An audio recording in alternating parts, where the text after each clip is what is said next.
자, 반갑습니다, 여러분. 글 읽느라고 너무너무 고생하셨습니다. 오늘도 우리 현대시였죠. 제가 현대시를 좀 몰아서 구성을 했습니다. 왜냐면 상대적으로 우리 현대시가 굉장히 추상적으로, 관념적으로 좀 애매하게 읽히는 경우들이 있단 말이야. 그리고 여러분들이 궁극적으로 시험장에서 가장 변수가 되는 게 사실 현대시거든요. 보기가 너무 난도가 높아지고, 그 다음에 내가 현장에서 조금 이제 스텝이 엉키면은 가장 힘든 게 현대시입니다. 그래서 제가 이왕 하는 김에 현대시를 상황과 반응으로 깔끔하게 분석하는 훈련을 조금 고도화해서 이번 주에 진행을 하고 있는 중이다. 그래서 아마도 여러분들이 오늘 글을 읽으면서 보기에서 상황과 반응을 좀 뽑아내려고 했으면 베스트야. 우리가 보기를 읽으면서 이제는 어느 정도 기대를 좀 했어야 된단 말이야. 상황과 반응이 나오지 않을까? 다시 한번 얘기하지만 상황은 객관적인 상태, 객관적인 사실, 화자나 대상이 처해 있는 어떤 그러한 순간을 의미하는 것이고, 반응은 그 세계 속에서, 그 상태 속에서 화자가 드러내고 있는 정서, 태도, 기분, 이렇게 정리를 하시면 되겠다. 그래서 다시 한번 말씀드리지만 이별, 이거는 상황일까 반응일까? 무조건 상황인 거지. 대상이 부재하고 있는 상황이 되는 것이고, 자, 그럼 슬픔은 뭐겠어? 반응이겠지. 그 이별의 상황 속에서 화자가 드러내고 있는 정서나 태도가 될 테니까 그리움, 태도겠지. 자, 그럼 다시 한번, 만약에 상황과 반응 중에 더 중요한 건 뭐예요? 저는 반응이라고 얘기합니다. 왜? 반응이 주제거든. 이별이 주제일까? 이별이 주제인 시는 없어. 이별로 인한 그리움이 주제겠지. 과연 이별이 주제일까? 이별로 인한 슬픔이 주제겠지. 어머니를 주제로 한 시 있을 것 같아?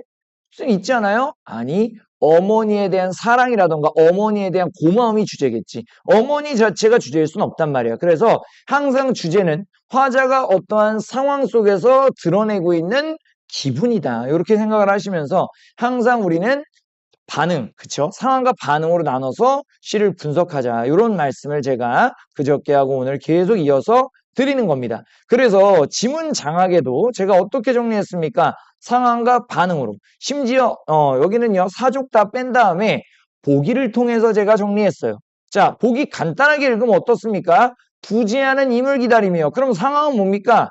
임의 부재, 이별인지 사별인지 뭐 정확히 모르겠으나 어쨌든 이미 부재하고 있다라는 상황을 잡으셔야 되는 것이고, 반응은 뭡니까? 더 나은 세상에 대한 바람. 뒤에 보면 나오죠? 그 다음에 하나 더 있죠. 또 하나의 반응. 여러분 잡을 수 있어요? 그래요. 기다림도 있네요. 자, 이렇게 우리가 보기만 읽고도 지문을 들어가기 전에 상황과 반응을 어느 정도 잡아낼 수가 있다 이 말이에요. 부재하는 임, 상황. 그 다음에 기다림, 반응. 더 나은 세상에 대한 바람, 반응. 이런 식으로 여러분이 보기를 통해서 상황과 반응을 분석할 수 있다면 남들보다 훨씬 더 빠르고 효율적으로 정확하게 시를 읽어낼 수가 있을 것이다. 자, 나도 어떻습니까? 나는 당신이 해보시겠어요? 봄과 같은 세계에서 상황이에요. 대상들과 함께 자유를 누리려는 바람. 이건 뭡니까? 화자의 정서이자 태도이자 소망이죠. 그럼 이게 반응입니다. 이렇게 담백하게 잡아두시고 여러분이 시를 읽으러 가는 겁니다. 더 나아가서는요. 뒤에 있죠. 가는 대상에게 의미를 부여하는 화자의 선이 두드러지며 나는 화자에게 주목하는 대상들의 모습이 두드러지는 차이를 보여요. 여기는요. 저가 국어 선생님이지만 사실 너무나 현학적이고요. 너무나 좀 관념적이어서요. 잘 안 읽힙니다. 일단 뭐 굳이 억지로 독해하면 독해가 되긴 돼요. 대상에게 의미를 부여하는 화자의 시선, 즉 화자의 정서가 좀 두드러지는데 나 같은 경우는요. 주목하는 대상들의 특징을 이야기하는데 좀 더 포커싱, 즉 가는 화자에게 포커싱이 좀 맞춰져 있고 나는 대상에게 포커싱이 좀 맞춰져 있다 이 얘기를 하는데 솔직히 얘기해서 뒤에 있는 부분은 지문을 독해할 때 크게 도움이 되는 정보는 아닌 것 같아요. 그럼 제가 얘기하고 싶은 건 뭐냐면요. 지문을 읽기 전에 보기를 막 억지로 다 해석하려고는 하지 마. 오히려 내가 지문을 다 읽은 다음에 편하게 읽히는 보기들도 있어요. 그러니까 제가 말씀드리고 싶은 건 보기를 통해서 지문을 파악한다. 뭐 우리가 많이 얘기하잖아요. 보기는 절대적인 외적 증거로서 무조건 지문을 읽기 전에 어떤 정보로서 단서로서 절대적 기준과 근거로서 뭐 기능한다. 꼭 그렇진 않다는 얘기를 하고 싶은 거야. 보기 중에서도 좀 쓸모없는 보기도 있고요. 오히려 읽었을 때 더 헷갈리는 보기도 있을 수 있다는 거. 그래서 여러분들 겁먹지 마시고요. 보기에서 좋은 정보들이 있으면 취하시고 보기에서 좋은 정보가 없으면 그냥 바로 지문으로 넘어가 버려. 자, 이 지문 같은 경우는 앞부분이 좋았다 이거야. 앞부분에서 상황과 반응이 이런 식으로 드러났다. 자, 그러면 이 상태로 우리가 한번 읽어보시면 자, 뭐 이런 거죠. 결국에는 지금 누굴 기다리고 있는 거고 여기에서 더 나은 어떤 삶에 대한 바람, 그렇죠? 아까 뭐라 그랬지? 더 나은 세상에 대한 바람, 그리고 임에 대한 기다림, 여기까지만 가시는 거야. 뭐 이게 일제강점기네, 뭐 어떤 시대네, 이런 것들까지 우리가 파악하려고 하지 마시고요. 여러분들은 일단 담백하게 보고 할 수 있는 만큼만 하라, 이 말씀을 제가 드리는 거예요. 그렇죠? 그래서 물론 제가 이 조지훈이라는 시인에 대해서 잠깐 말씀을 좀 드리면, 이분이 이제 일제강점기에, 그쵸? 1930년대 후반에서 40년대 초, 요때 이제, 그, 절필 선언을 또 하셨던 뭐 그런 분입니다. 그쵸? 근데, 물론 여러분들이 조지훈 작가를 정확하게 알고 있다면, 그쵸? 일제강점기라고 알고 있다면, 이 어떤 시대적 배경까지 알 수 있지만, 여러분들 그런 거 없었죠, 보기에. 그럼 너도 같이 가지 마. 그냥 어떻게 하는 거야? 임과 이별한 상황에서 임을 기다리면서 또 동시에 어떻게 한다? 더 나은 세상에 대한 바람을 드러내고 있다. 선생님, 그럼 임은 조궁인가요? 그런 거는 여러분 선지에서 얘기하기 전까지 너가 먼저 얘기하지 마. 보기에서 얘기하기 전까지 너가 먼저 얘기하지 마. 이미 무엇을 상징하는지 너무 깊게 들어가서 막 알고 싶어하고, 싸늘한 바위는 뭐 슬픈 세상을 의미하나요? 뭐 시련과 어떤 고난을 의미하나요? 일제강점기의 어떤 탄압을 의미하나요? 이렇게 너무 해석으로 가지 마시고 그냥 담백하게 읽으셔라. 그렇죠? 그렇게 가면 위험하다 이거야. 자, 그럼 어떻게 되는 거야? 뜨거운 가슴을 어찌하리라. 그치? 어둠의 창백한 꽃송이마다 깨물어 피터진 입을 맞추어. 자, 그러면 제가 약간에 보시면 시어의 대비가 있는 거 보여요? 여기는 차갑다, 여기는 뜨겁다. 그치? 그 다음에 뭐 창백한 꽃송이하고 깨물어 피터진, 이거는 좀 상대적이죠. 그 다음에 뭐 피마저 불어놓고는 약간 생명이고, 죽어가리라는 이제 어떤 소멸이니까. 그쵸? 그 다음에 또 보시면 어떤 시어의 대비, 대조가 좀 드러나고 있습니다. 자, 선생님, 그러면 4번 선지 맞지 않아요? 대비되는 시어 활용했지 않아요? 여기까지 맞거든요. 제가 여러분한테 혹시 이런 말 했던 거 기억해요? 대비, 대조는요, 의도가 제일 중요해요. 이거 두 개를 왜 대비하고 있습니까? 이거 두 개의 차이점을 왜 부각하고 있죠? 자, 물어볼게요. 싸늘한 바위를 안고도 뜨거운 가슴을 어쩌겠는가? 그럼 내가 물어볼게요. 이 사람은 지금 싸늘한 바위를 얘기하고 싶은 겁니까? 나의 뜨거운 가슴을 얘기하고 싶은 겁니까? 후자겠죠. 창백한 꽃송이라도 나는 깨물어 피터진 입을 맞춘다? 깨물어 피터진 입, 더 나은 세상에 대한 바람이자 임에 대한 그리움, 희망, 소망, 이런 뒤에 있는 어떤 열정을 얘기하고 싶은 거야. 이해되죠? 무슨 말인지. 그래서 결국에는 대비되는 시어를 활용한 건 맞는데, 대상의 양면성? 여러분, 대상의 양면성이 뭐예요? 어떤 하나의 대상이 좋은 면도 있고 나쁜 면도 있습니다, 이렇게 얘기하는 거예요. 근데 이거는 대비되는 시어를 활용하여 어떤 하나의 대상이 좋은 점도 있지만 나쁜 점도 있어, 이걸 얘기하고 싶은 게 아니에요. 즉, 대비의 의도를 물어보는 거거든요. 대비를 통해서 나의 어떤 뜨거움, 나의 열정, 더 나은 세상을 향한 바람, 나의 어떤 희망, 이런 것들을 얘기하고 싶은 거지, 대상이 양면적인 면이 있어, 이 대상은 하나의 면만 있지 않고 두 가지 면이 다 공존하고 있어, 이걸 얘기하고 싶은 건 아니잖아. 자, 다시 한번 읽어볼게요. 나는 싸늘한 바위를 안고도 뜨거운 가슴을 어찌하겠느냐. 그러면 뜨거운 가슴을 얘기하고 싶은 거지, 나한테는 싸늘한 바위도 있고 뜨거운 가슴도 있고 나는 양면적인 존재야, 이걸 얘기하고 싶은 게 아니라는 거죠. 그래서 문제에 대한 정답보다 중요한 것이 비교 대조의 의도가 중요하다. 자, 대비되는 시어를 활용했다? 그러면 의도를 파악해야 된다. 의도에 대한 문제였다. 대상의 양면성의 의도가 아니라 대비되는 시어를 활용하여 오히려 뭐라고 얘기하면 좋을까? 화자의 어떤 의지, 화자의 극복, 어떤 태도, 극복의 태도, 더 나은 세상을 바라는 바람의 태도, 이런 걸 드러내는 거지, 어떤 대상이 양면성을 가지고 있다를 얘기하고 싶은 건 아니란 말이죠. 그렇죠? 그래서 어려운 선지였지만 정답은 4번이었다. 선생님, 나는 어때요? 자, 맞을 수도 있어요. 나 같은 경우는요, 반복되는 행위를 제시하여 대상의 효연성을 드러내고 있다. 뭐는 언어의 꽃이 되고 효용성은 어떤 사용감이니까 얘네들이 이런 효과, 이런 식으로 사용할 수 있다. 효용성은 맞을 수 있겠지만 4번이 너무나 옳지 않았다. 4번의 가가 너무 옳지 않았다. 이런 말씀을 좀 드리는 겁니다. 자, 그 다음에 뭐 뒤에도 좀 애매하긴 하네요. 나도. 반복되는 행위, 그쵸?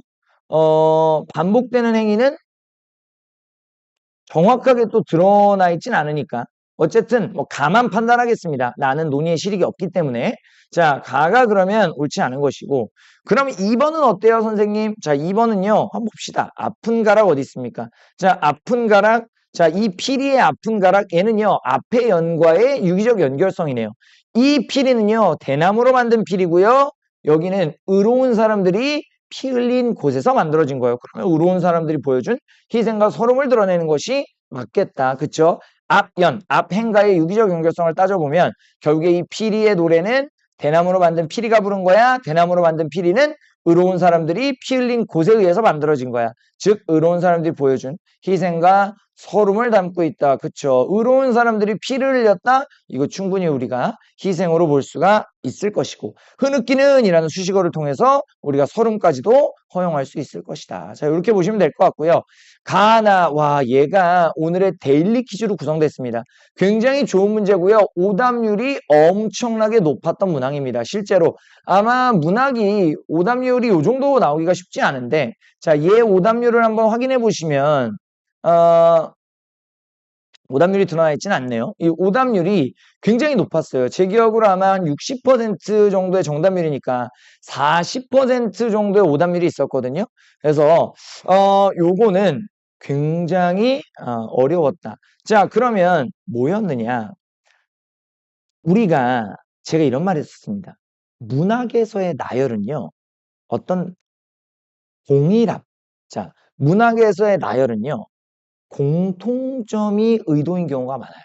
그러니까 문학에서는 공통점을 드러내기 위해서 나열의 전개 방식을 사용하는 경우가 많아요. 예를 들자면 별 하나의 추억과 별 하나의 어머니, 별 하나의 사랑과 별 하나의 이런 것들 있잖아요.